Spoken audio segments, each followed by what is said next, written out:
పులుసు పెడుతున్నా, నూనె పోస్తున్నా.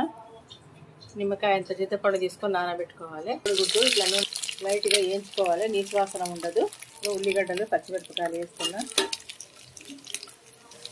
పసుపు వేస్తున్నా, కరివేపాకు వేస్తున్నా, ఇదో అల్లం వేస్తున్నా, టమాటాలు కూడా వేస్తున్నా, స్పూన్ ఉప్పు వేస్తున్నా,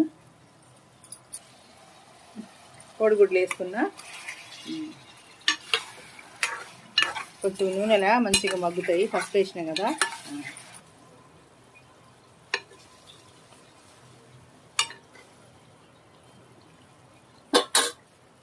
కోడిగుడ్లు ఇట్లా 4 ఘాట్లు పెట్టుకోవాలి. కోడిగుడ్డుకి ఉడకబెట్టిన తర్వాత కారం వేస్తున్నా,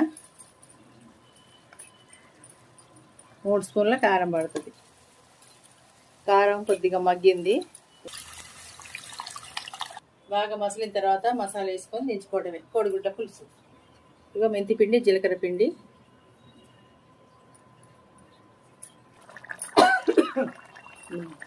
పులుసు ఉడుకుతుంది, మసాలా చల్లుతున్నా. ఇక దించుకోవడమే. వేడివేడి అన్నాలకైనా మంచిగా ఉంటుంది. మీరు కూడా చేసుకోండి కోడిగుడ్ల పులుసు.